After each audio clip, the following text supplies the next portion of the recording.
Nós vamos estudar um tema maravilhoso. Aliás, como todos, né? Nós temos um tema aqui da nossa amada Bíblia. Nós vamos estudar o Evangelho de João.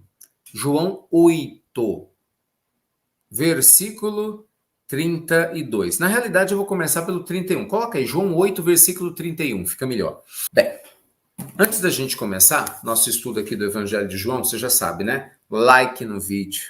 Ajuda a gente a divulgar o evangelho para sua família, para os seus amigos. Expande, gente, esse evangelho de luz aí, ecumênico, para vários lugares, né? Vamos lá? Vamos estudar então? Então vamos, né? Com muito carinho, com muita gratidão. Ó, esse evangelho de João, ele é um evangelho maravilhoso, porque João, você sabe, né? Ele tem um jeito muito próprio de conversar, ele tem um jeito muito próprio de se referir as passagens do Cristo. João é considerado, né, o discípulo mais próximo de Jesus, até pela sua sensibilidade. Ele era muito jovem quando conheceu Jesus, né? E era muito sensível. Haja vista que foi a João que coube o dever maravilhoso de cuidar de Maria após a crucificação do Mestre. Quer dizer, Jesus jamais, né, permitiria, imagina, que a sua mãe ficasse com alguém que não tivesse realmente preparado. Então, coube a ele cuidar de nossa amada mãe, de nossa Maria. Então, João, aqui nesse capítulo 8, no versículo 31, ele fala da verdade que liberta. A gente sempre utiliza essa expressão aqui, né? Conhecereis a verdade, ela vos libertará. Mas vamos entender um pouco mais sobre isso? Vamos lá. Jesus dizia, pois, aos judeus que criam nele: se vós permanecerdes na minha palavra, verdadeiramente sereis os meus discípulos, e conhecereis a verdade, e a verdade vos libertará. Olha ela aqui, essa passagem linda. Responderam-lhe então: somos descendência de Abraão e nunca servimos a ninguém. Como dizes tu, sereis livres? Respondeu-lhes Jesus: em verdade vos digo que todo aquele que comete pecado é servo do pecado. Né? Ora, o servo não fica para sempre em casa, o filho fica para sempre. Se, pois, o filho vos libertar, verdadeiramente sereis livres.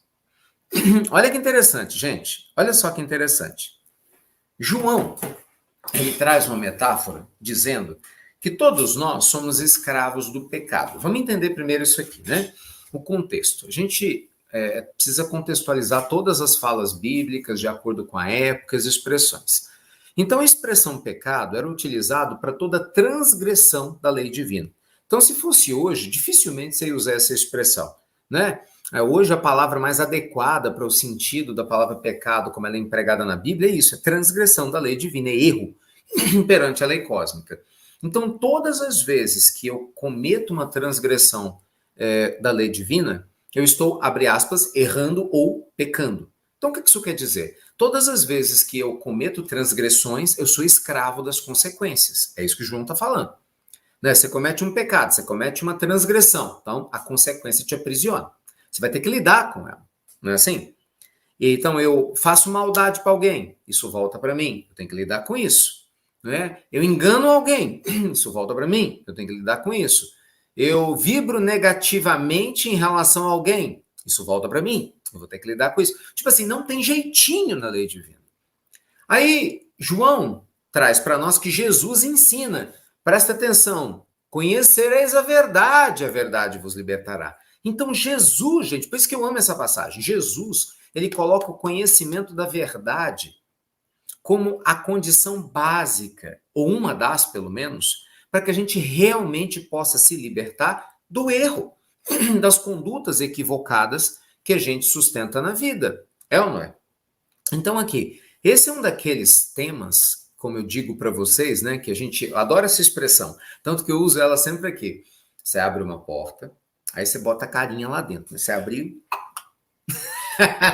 você fala, ih, tem 10 portas lá. Você fala, e agora? Qual que eu entro? Não é assim? Aí você escolhe mais uma das 10 que estão lá dentro. Aí você põe o rostinho de novo. Aí você fala, nu, tem mais 10 portas. Você nem entrou nas outras 9, tem mais 10 na frente daquela primeira das 10. Aí você, abre outra, tem mais 10.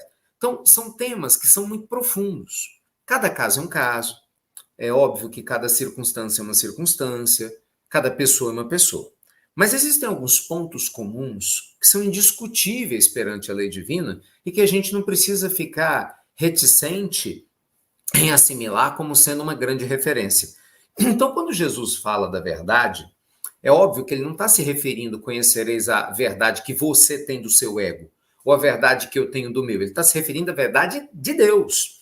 Ele está se referindo à verdade da lei divina. O que ele está dizendo? Conhecereis a lei divina, entendeis a lei divina, compreenda a lei divina e ela vos libertará. E hoje eu queria trazer uma abordagem de uma dessas portas que eu estou me referindo aqui a vocês, que são várias, né? Uma das grandes dificuldades que a gente tem é de se conhecer, você concorda? Por que você acha que a gente conta tantas mentiras sobre nós mesmos para os outros e para a gente mesmo? Porque a gente não se conhece, né? Você muitas vezes acha que se conhece, mas será que você se conhece mesmo? Eu, às vezes, acho que me conheço. Não, me conheço, que é isso, eu tenho 1 metro e tanto, né? A cor da minha pele, não, você não se conhece.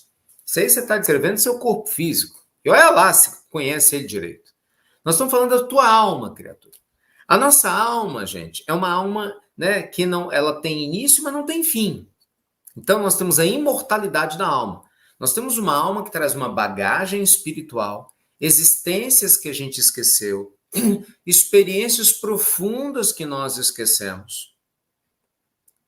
Correto? De forma que nós precisamos aprender a compreender que nós somos seres complexos na nossa simplicidade. E que simplificamos e devemos simplificar a nossa complexidade. Conhecer a verdade que nos liberta, dentro do ponto de vista do autoconhecimento, é aprender a se desnudar.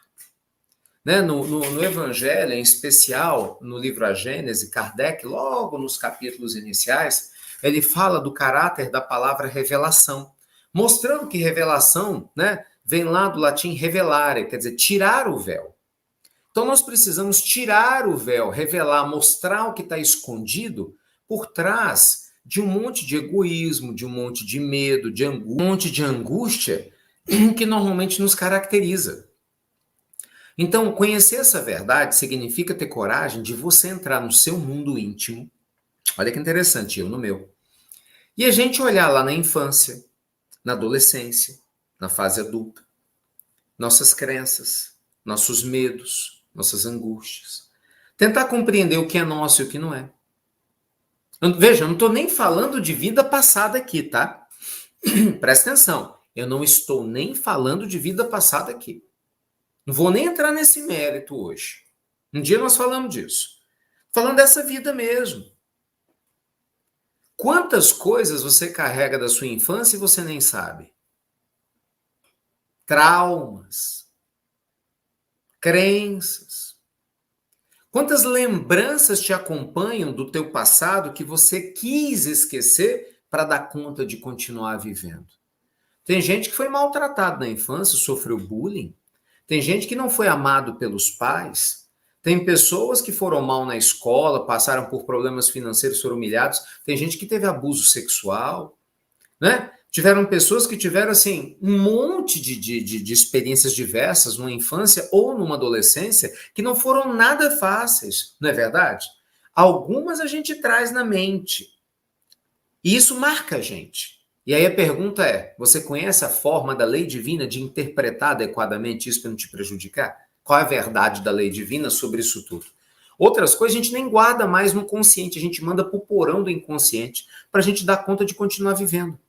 Porque se você fica lembrando de um monte de coisas que te magoaram profundamente, você não tem condição de lidar ainda, porque te falta o recurso emocional, o que acontece? A gente trava. Aí o que o inconsciente faz? Pega a sujeirinha, põe debaixo do tapete, não é assim? Deixa ela lá guardadinha debaixo do tapete, porque em algum momento na vida, nessa existência ou na próxima, a gente vai ter maturidade para lidar com ela. Aí ela vem à tona.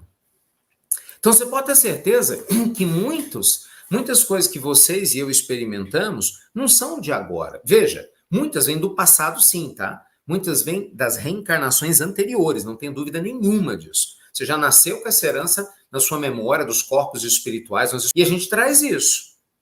Mas muitas coisas são construídas aqui nessa existência. Eu falo por experiência própria também. Nossa, eu demorei anos para conseguir tomar consciência e me libertar de alguns medos e comportamentos que eu tive na minha infância e na adolescência, pelo tipo de vida e o meio em que eu vivi. Não é fácil, não é simples, não é verdade? E eu falo assim, eu dou graças a Deus, porque pelo menos assim, apesar de todas as dificuldades, a vida tem me dado uma condição de buscar esse autoconhecimento, e eu amo autoconhecimento, né? A parte espiritual, eu fui buscar a parte espiritual, ninguém me trouxe para mim, eu fui buscar, entendeu? Eu com 11 anos, 12, eu queria entender mais sobre espiritualidade, sempre fui religioso, fui para a igreja, depois assim que eu li o livro dos Espíritos, eu quero entrar na doutrina espírita, eu só avisei meu pai, eu vou, tipo assim, se você não me levar, eu vou sozinho. Graças a Deus ele me deu apoio, foi muito importante, minha mãe me deu apoio também, mas eu conheço muita gente que não tem apoio nenhum. Tomou foi cacetada. Eu contei essa história de uma amiga nossa que ela apanhava, ela tomava surra de tabica lá da irmã, da freira da escola que ela estudava, porque ela era médium, vidente. Ela com 11, 12 anos viu os espíritos e aí ela falava para a freira, para a irmã de caridade, e a irmã batia nela, não tinha umas palmatórias? E ela apanhava da palmatória na escola e em casa da mãe. Porque a mãe, você está me fazendo passar vergonha lá na escola. Você vê, uma ignorância completa. E a menina, médium, sendo taxada de louca, mentirosa e esquizofrênica. Então, assim, cada um de nós tem um processo. Você vê, Divaldo, ele manifestou a sua ostensividade mediúnica desde cedo.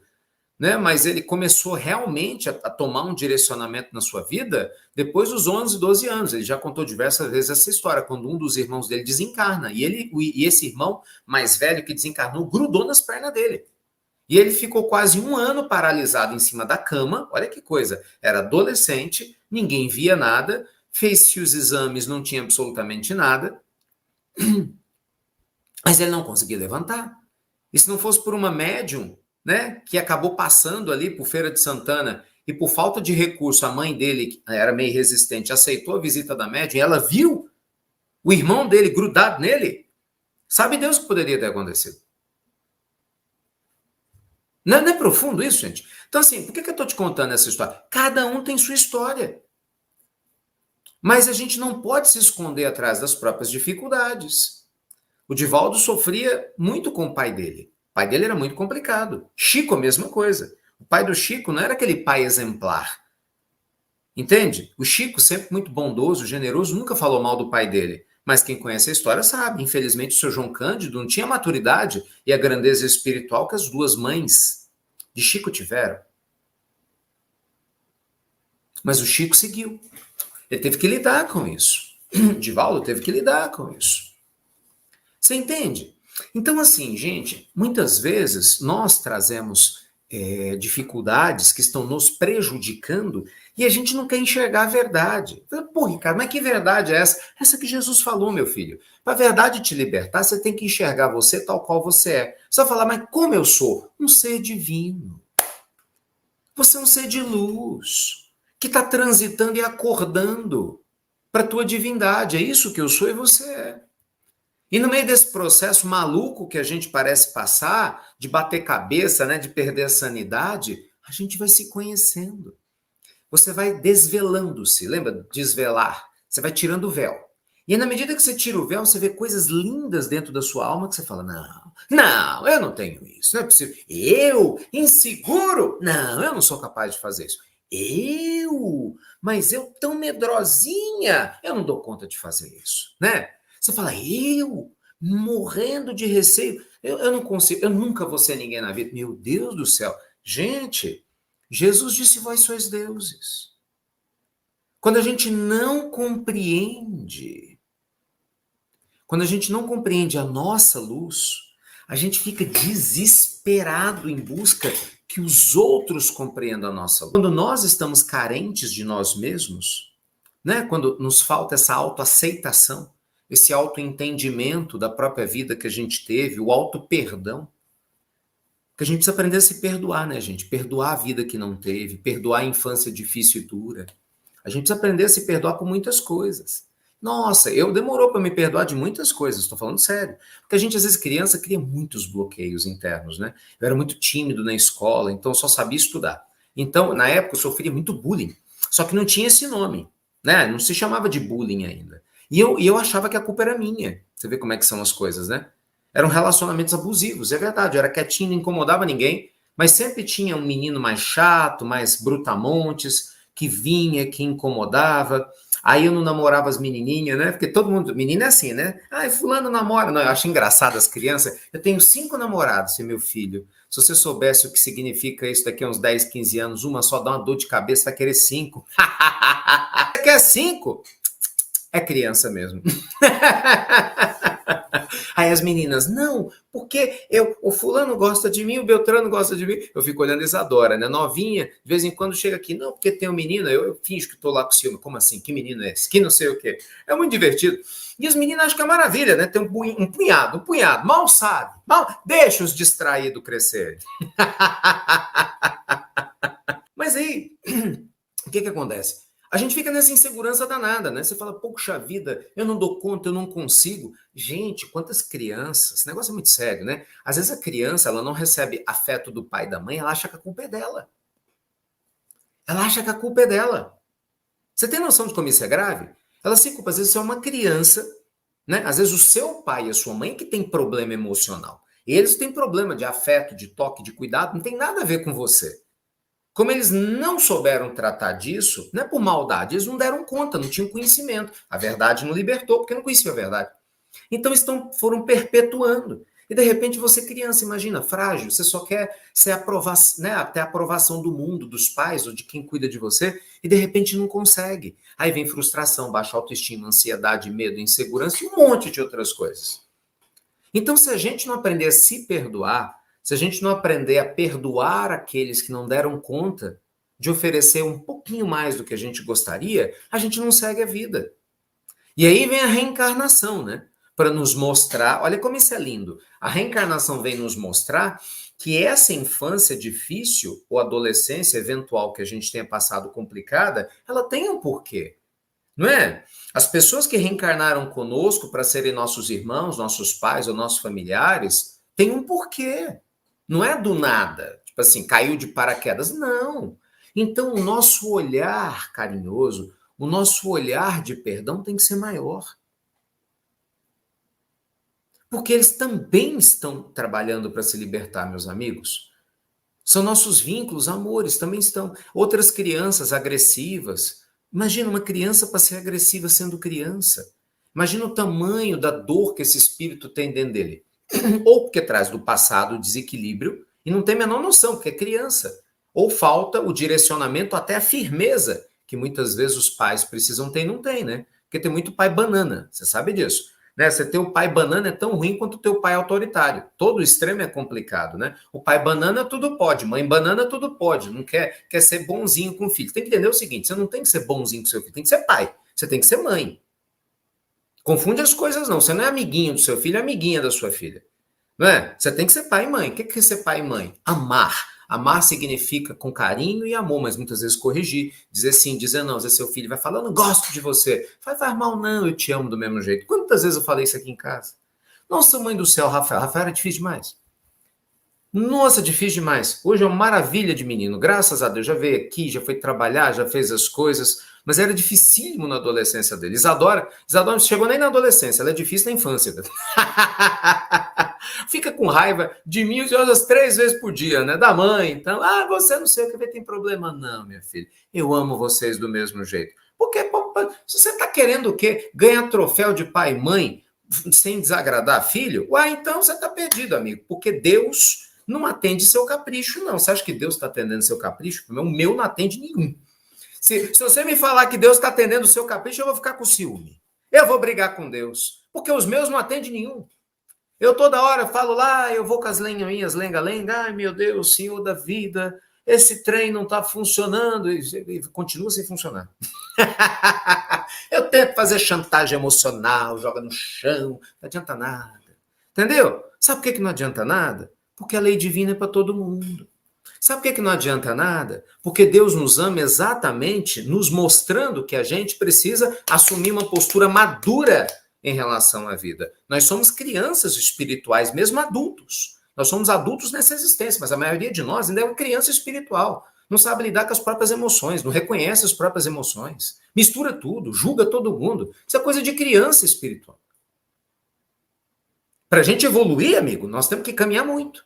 Mas por onde começa? Olhando para dentro de si. Aprendendo a se aceitar. não é verdade? Aprendendo a perdoar quem não deu conta de oferecer um pouquinho mais.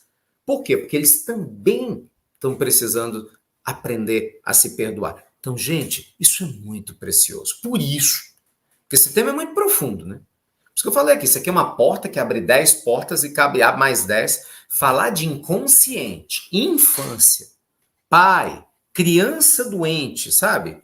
Coisas do gênero, gente, isso é um desafio.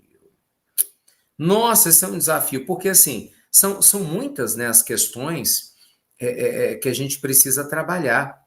E se a gente não der conta de trabalhar essas questões todas, com certeza tudo fica difícil.